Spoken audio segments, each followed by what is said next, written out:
Nathan here at Tumbleweed Ranch, and I'm with the 2022 Honda Passport TrailSport. Now in the past, I got an opportunity to take this vehicle into the desert, and it performed very well. It's not bad. However, we needed to get it to Colorado snow, more importantly to Tumbleweed Ranch, where we will be taking it from Sniper Hill, which starts right about here, through Andre's Pit.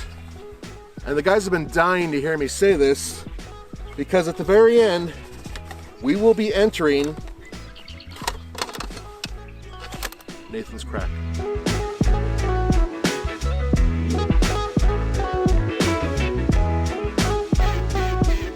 This is a 280 horsepower, 3.5 liter V6 that puts out 262 pound-feet of torque. It's hooked up to a 9-speed automatic transmission, feeding all 4 wheels, and it averages 21 mpg. These are Firestone Destinations. They are rated for mud and snow, but they do not have a snowflake, and they're not really off-road tires. They're mounted on 18-inch wheels. All right, this system is the VTM4. And essentially what it can do is take up to 70% of the torque and put it to the back axle, and then it has torque vectoring, which can make it go side to side, which works on the asphalt but also off-road. And this button is how you set different types of traction modes. So there's normal, snow, mud, and sand. Essentially, it'll allow a different amount of slip for the tires, and hopefully in this type of condition, with this type of setup, snow, that setting might work. Push button, 9-speed automatic transmission, not my favorite thing on the planet, but so be it. So, question is Sniper Hill. Yeah, I'm casually tearing it up. I don't like going slow. Nobody likes going slow. Anybody who claims to like going slow doesn't actually like to go slow, they just happen to deal with it.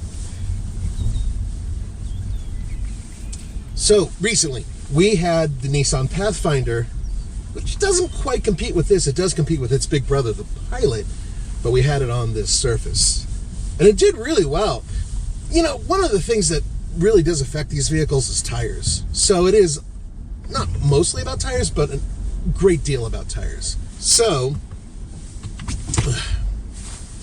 the competition for this vehicle, in my mind, really comes down to one that I can think of that is a superior vehicle off-road. And that would be the Jeep Grand Cherokee. If you get the Laredo model, the base with 4-wheel drive and one of the packages that has heated seats and whatnot, they're very close in price. And that comparison kind of brings to mind, well, okay, where's the Honda superior? Well, the Honda's V6 outperforms the old Pentastar V6 that's inside the Jeep. The balance is very different. They handle differently. On the road, this is still, I think, a slightly superior vehicle. Off-road, the Jeep will trounce it. What's up, homie? You like my TrailSport? Huh? You want to ride in it? You would fit, because I have up to 100 cubic feet of cargo space when I put the seats down, and I think you would fit. And you're about the same size as Blaze. So I'm just thinking, what do you think, huh? Take a little ride, my man? What do you think?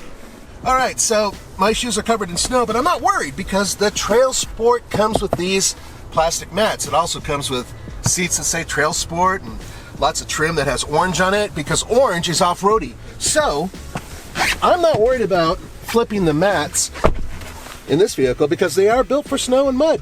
All right, I'm still in snow mode, and it's gonna kill a little bit of the fun. Yeah, it'll let me, if I slam my foot down, get the tires to freak out a little bit, but in reality, the whole thing is working to prevent that from happening, because you're not supposed to be hooning. How should I put this? Don't drive like me on snow. That's what I should say. Okay, so our first obstacle is going to be, we just finished Sniper Hill, which was no problem. This thing went down it without an issue, no breakage issues. When I put my foot on the brake, it didn't slide, so the tires are actually behaving very well. But now we have to go to Andre's Pit.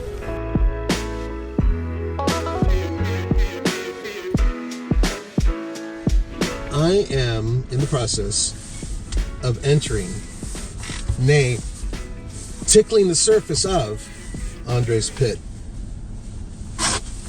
Am I concerned?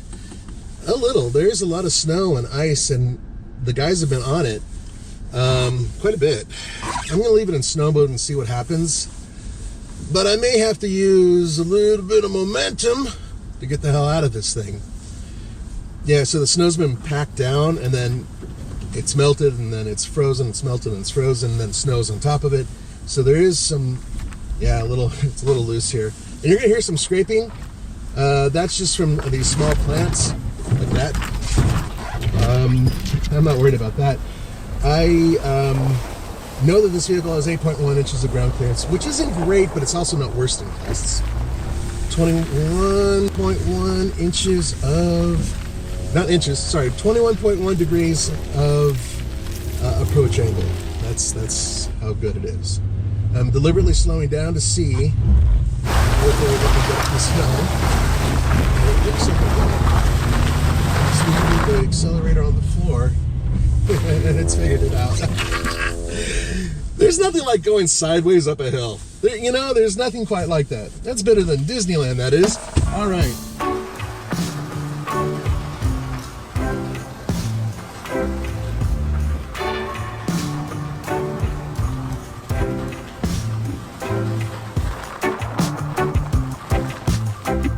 I never thought I would say this on camera, but I'm about to enter Nathan's crack. Now, last time the guys went through here, there was some damage done. It's kind of deceptive the way it's currently set up. It does test articulation. It also does test a little bit of the breakover and departure angle. Now, this is 24 degrees in the back and 21.1 degrees in the front, 8.1 inches of ground clearance. None of those are horrible. They are all better than the Nissan Pathfinder that they brought through here, but there's still a chance with the snow buildup that there could be some damage. So Nathan's crack could damage you. All right, I'm gonna take it a little easy going down. I don't think I'm gonna have to worry about it bottoming out.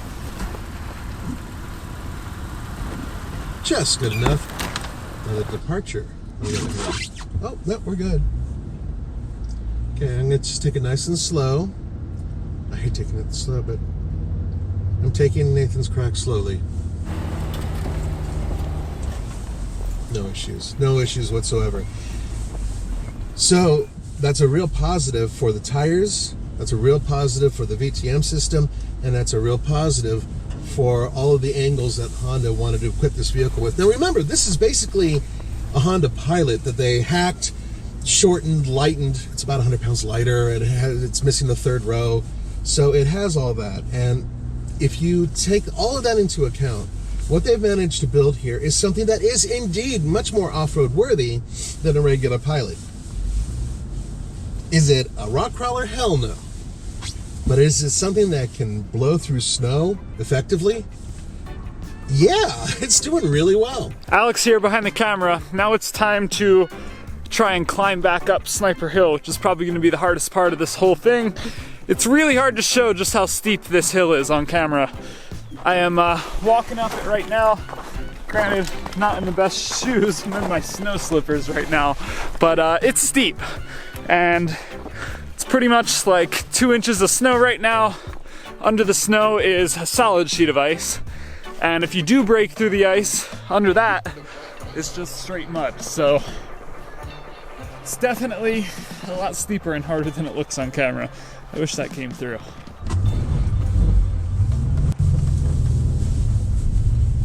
Yeah. You can feel the rear end really kick in, and then you can feel the torque actually being moved around actively. It works really, really well.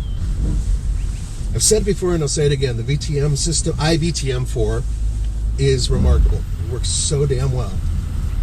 Everything I've thrown at it, it's managed to deal with. But granted, I would rather have, a locker and all this other stuff. There were guys making comments when I went out to the desert saying, oh, I need straight axles in the locker. Well, of course, that'd be the easy way to go. But on a day-to-day basis, a vehicle like this does really well with the way it's set up. And so far, it has handled all the crap I've thrown at it, both in the desert and now in the snow. That looked too easy, Nathan. That was way too easy. This thing, I was just saying that it handled everything I've thrown at it in the desert when I drove one of these in the Borrego, and then here in the snow. It's remarkably good, and these tires are not too bad in the snow. I think we need to have a little more fun. You want to do some donuts? I want to do some donuts. Let's do it. I can't eat them, but I will do them.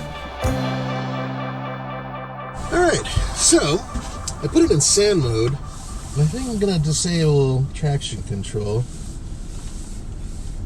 And let's see what this thing will do if I decide to give it a little bit of power.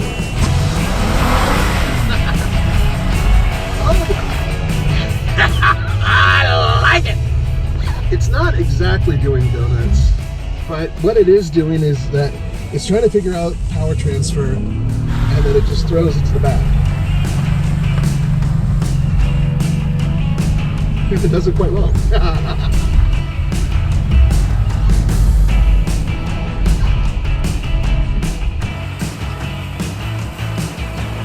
You know what? Everybody needs a donut at the end of the day. Now, I've said it before and I'll say it again.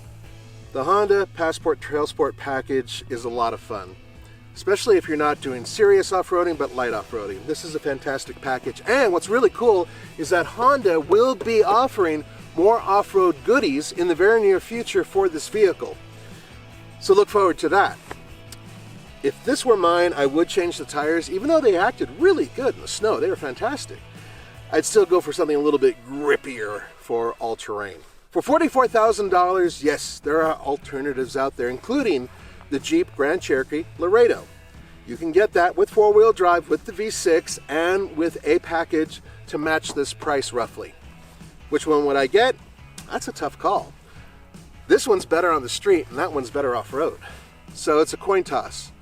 But I gotta tell you, the amount of space, the comfort, the drivability, and the overall capability of this vehicle is impressive, and it did really well in the snow, even here in Nathan's Crack. So Nathan and I just finished filming the video. We posed down here in Nathan's Crack, going the opposite direction for a thumbnail. And the first time we made it through, no issues. Then we cut the cameras and we're just taking pictures, and now we actually got stuck. So. I'll get through, I just need to accelerate like crazy. He says he's getting through. Let's see what he can do. Okay, yeah, not a big deal at all. Snow mode and a heavier foot got him right out. So Alex, you're gonna hate me. You know why we were stuck? Why is that?